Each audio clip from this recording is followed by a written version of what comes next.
saya harus bicara sekarang.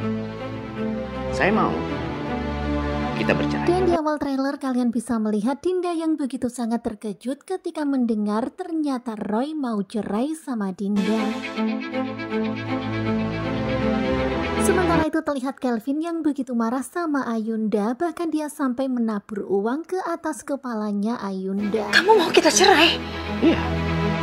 Dan sekarang ini Dinda benar-benar shock banget karena ternyata Roy tiba-tiba ngajak cerai. Benar-benar Dinda bingung.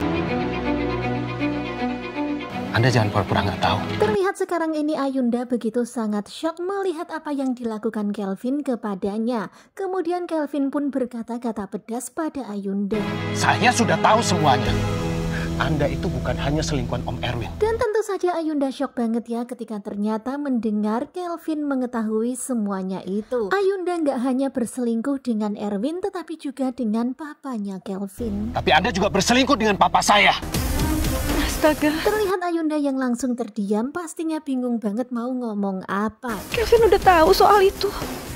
Dan ternyata Argo juga berada di tempat itu. Pastinya Argo bakalan shock jika mengetahui semuanya. Saya ingin bertanya sekali lagi, apakah masih ada kemungkinan damai? Kemudian adegan berpindah di persidangan William dan juga Salma. Suasana begitu sangat tegang, apalagi ketika hakim sekali lagi bertanya pada Salma.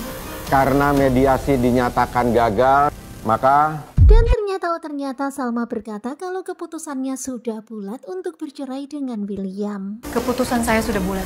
Mohon kabulkan gugatan cerai saya. Bahkan di sini Salma dengan tegas meminta kepada hakim kalau dia itu keputusannya udah bulat dan mohon untuk dikabulkan gugatan cerainya.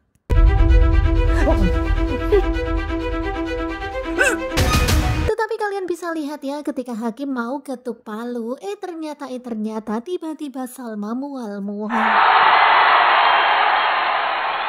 Kemudian terlihat William yang kaget melihat apa yang terjadi pada Salma. William pun kemudian keluar mengikuti Salma. Dan begitulah pada akhirnya sidang itu belum mendapatkan hasil, belum diputuskan. Ternyata Salma dan William malah udah keluar duluan. Nah, kira-kira apa yang terjadi pada Salma? Apakah benar-benar Salma hamil? Dan gimana nanti ketika dia mengetahui kalau ternyata memang dirinya hamil? Apakah Salma tetap akan kekeh cerai sama William? Nah, tentunya penasaran kan bagaimanakah kelanjutannya? Pokoknya stay tune terus bersama dengan Sinetronku. Terima kasih buat kalian yang sudah selalu setia dan jangan lupa nantikan video selanjutnya. Terima kasih dan bye-bye.